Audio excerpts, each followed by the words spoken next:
Hey everyone, this is Mike D, aka Mr. Computer Science, from Pithy Cyborg AI News Made Simple, where I break down the most critical AI stories every single week. And yes, I'm recording this with my real human voice. If you have not joined the newsletter yet, be sure to join us over at pithycyborg.com. That's Pithy cyborg.com. Or you can just search for Pithy Cyborg on Substack. We've got a ton of exciting AI news to cover today, so let's get right into it. AI walked out, then built Hobbiton, then solved decades of math. Inside, the exact prompt to grow a cottage garden that would impress even the most discerning of hobbits. AI slipped its leash this week. Then it built the Shire. Then it did the math nobody else could. Anthropic revealed that Claude broke in to 3 real companies during a security test it believed was fake.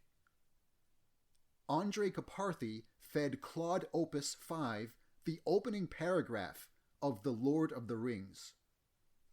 2 hours later, it had written roughly 5,500 lines of code to generate an animated JR token scene. And OpenAI's still unreleased Astra model solved 10 mathematics and computer science problems that had stumped researchers for decades. Here's what happened, and why this week proved the same thing 3 times over. AI can now break in before you notice, build worlds before you can imagine them, and solve problems before experts can check the results. The proof is real. The oversight has not caught up.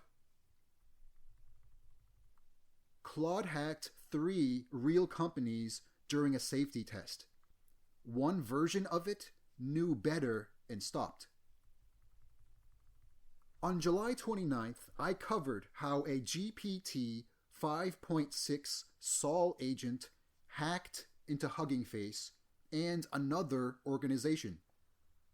One day later, on July 30th, Anthropic revealed that Claude models also broke into the production systems of 3 real companies during cybersecurity evaluations.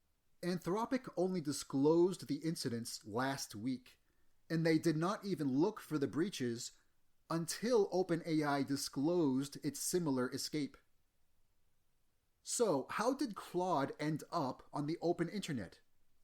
Well, after reviewing 141,006 evaluation runs, Anthropic found that in each critical case, Claude had been given a capture the flag challenge and explicitly told that its environment was a sealed simulation with no internet access.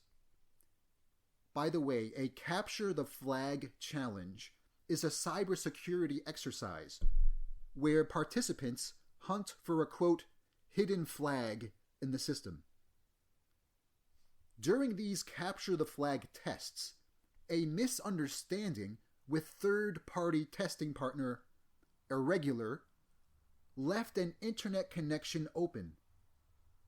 When Claude's search for the hidden flag led it into the open internet, it assumed the real systems were part of the exercise and compromised them using nothing more advanced than weak passwords and unauthenticated endpoints. Key insights. Here's the most interesting insight. 3 different Claude models hit the same open door, and each one behaved differently. One of the models kept attacking even after recognizing the systems were real. Another convinced itself it was still inside the simulation, reasoning that the security certificates looked unfamiliar and the calendar date seemed staged. It then published a tainted software package that 15 real outside systems downloaded, including one security company, before being identified. A third model figured out the target was real and simply stopped itself. Same open door, 3 different outcomes. No human watching in real time. Anthropic is calling this an operational failure rather than a safety failure. Either way, what's most concerning is an AI agent doing this much, this fast, unsupervised. Why this matters for you? You don't need to work in cybersecurity for this to be relevant.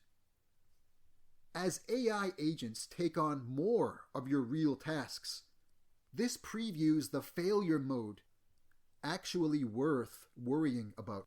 As I wrote about last week, when I covered the GPT 5.6 breakout, it's worth being precise about the AI's motivation. OpenAI's model was deliberately run with its guardrails lowered specifically to hunt for a way out. And it found a real 0 day to do it. But Claude never went looking. It walked through a door that was already open, and it didn't realize it had left the room. Somehow that's the more unsettling version.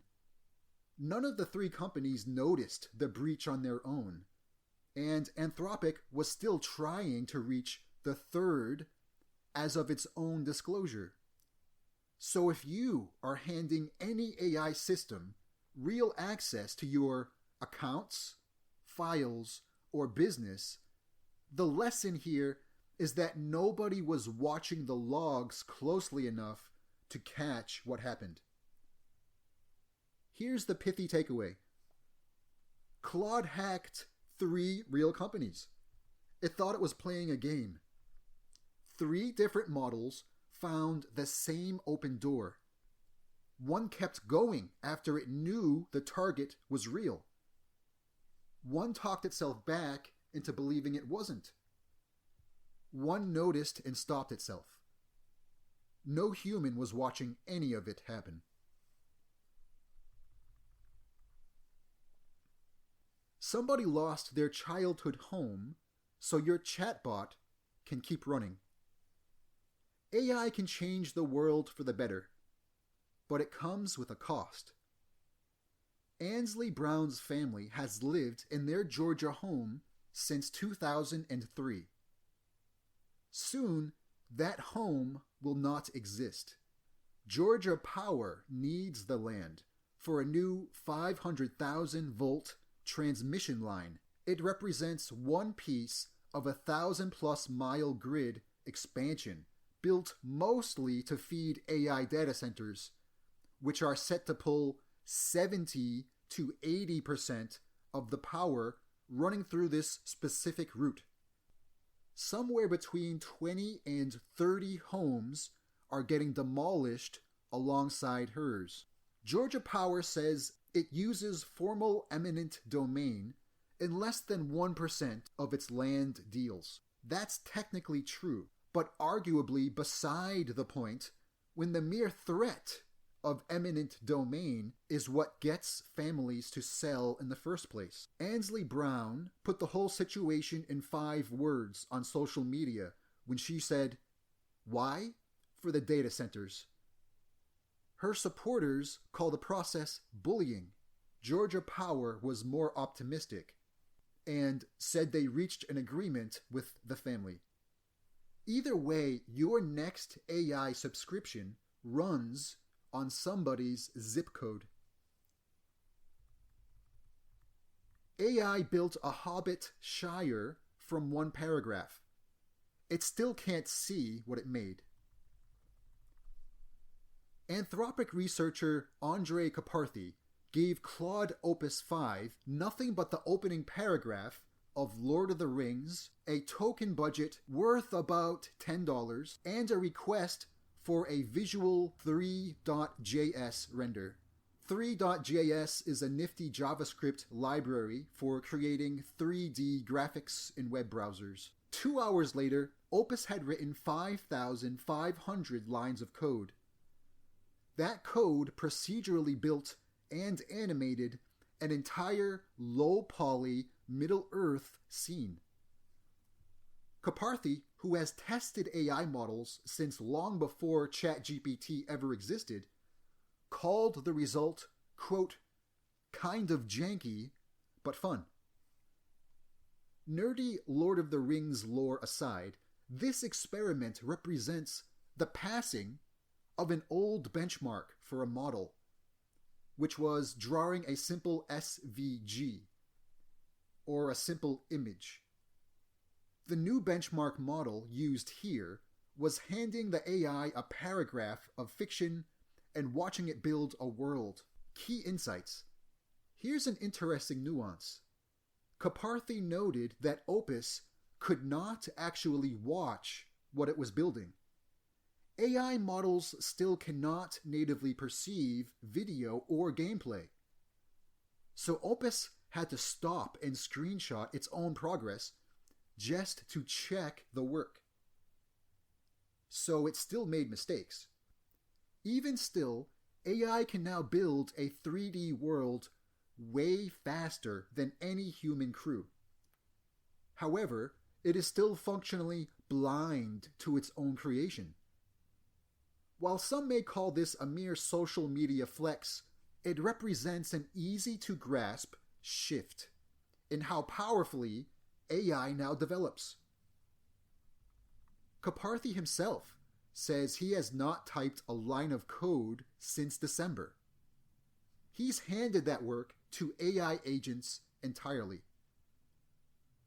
The entire industry is shifting that way. OpenAI's president says the company's coding tools jumped from 20% AI written to 80% in a single month.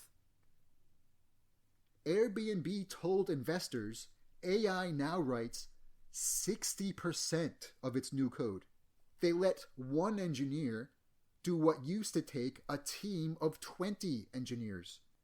Even Google is now bragging that AI is generating 75% of new code. But not everyone buys it.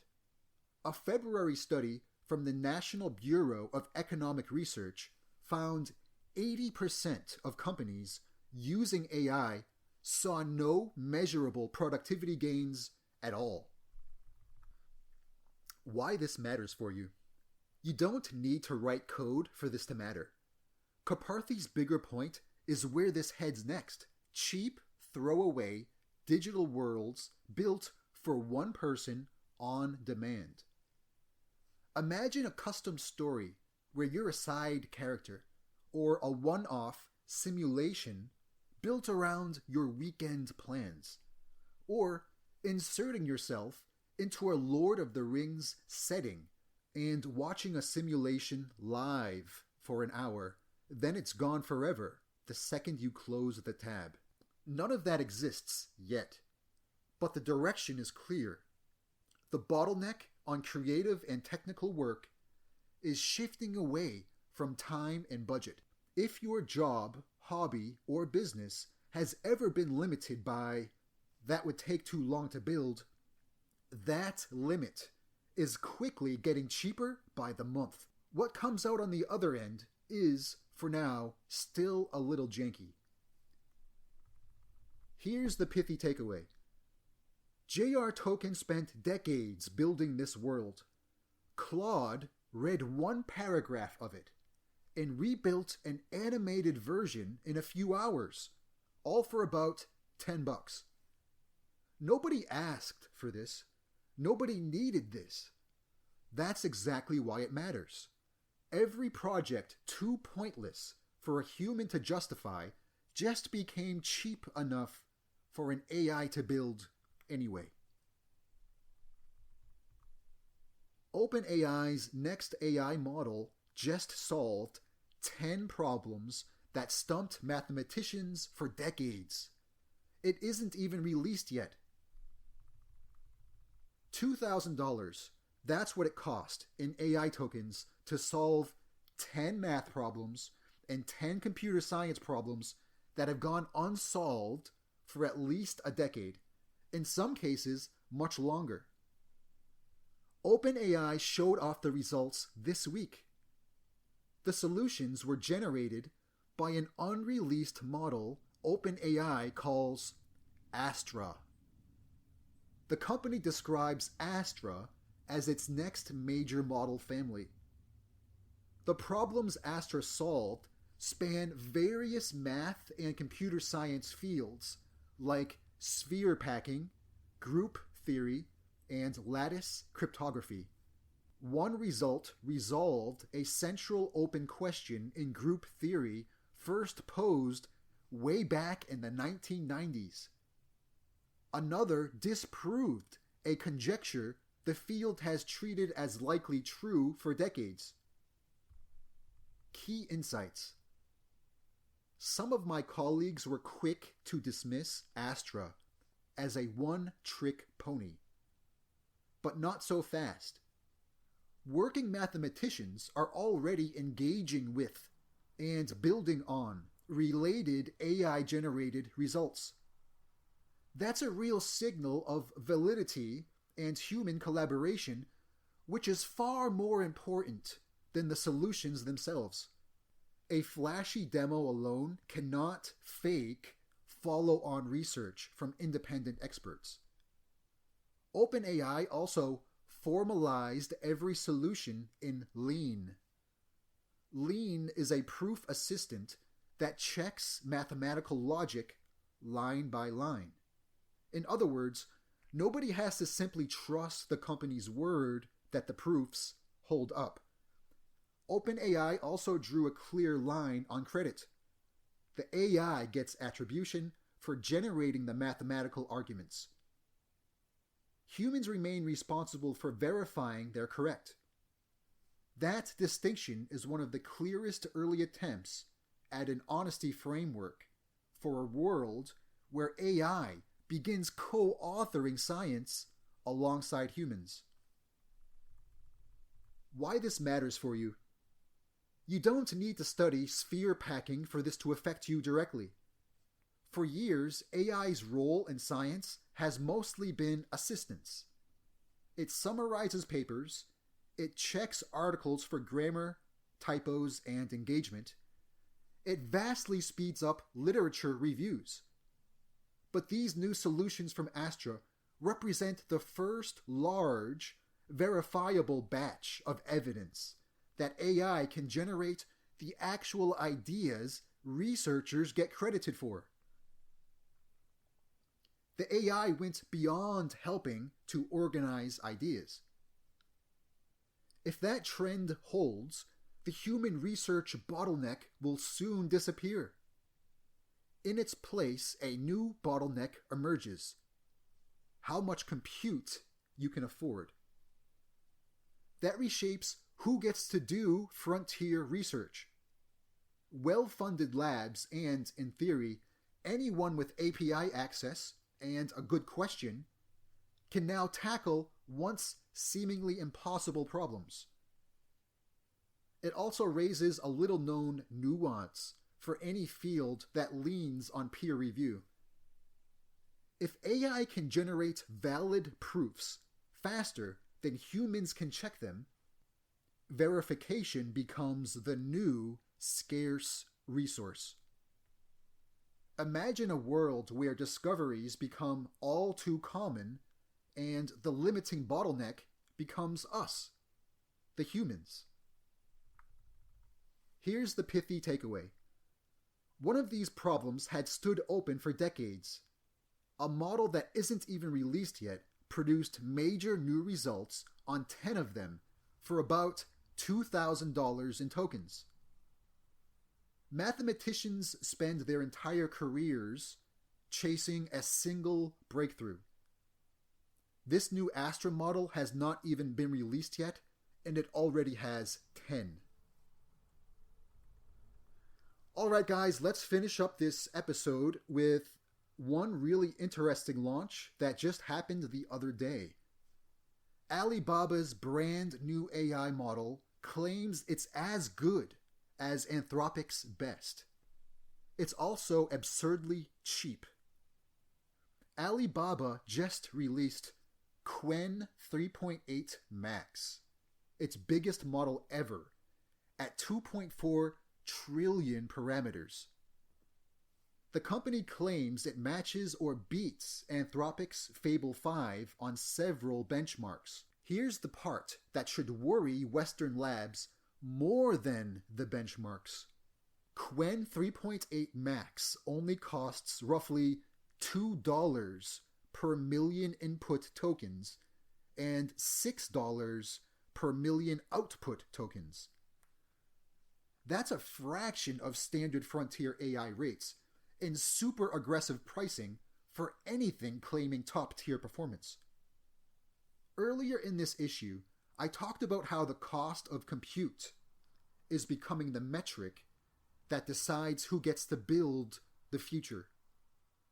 Who can afford enough tokens to try? Well, here's a model built specifically to make the math much easier. Take Alibaba's self-reported benchmarks with a grain of salt. They always deserve one. Even still, the trend is clear. The cost of intelligence keeps plummeting one way or another. That's a wrap for this week's issue of Pithy Cyborg AI News Made Simple. My name is Mike D, aka Mr. Computer Science. I recorded this presentation with my real human voice, and if you found this episode helpful, be sure to hit follow or subscribe. For the full written breakdowns and show notes, head over to pithycyborg.com. That's Pithy cyborg.com. Or just search for Pithy Cyborg on Substack. Thank you so much for hanging out with me today. I'll catch you in the next episode.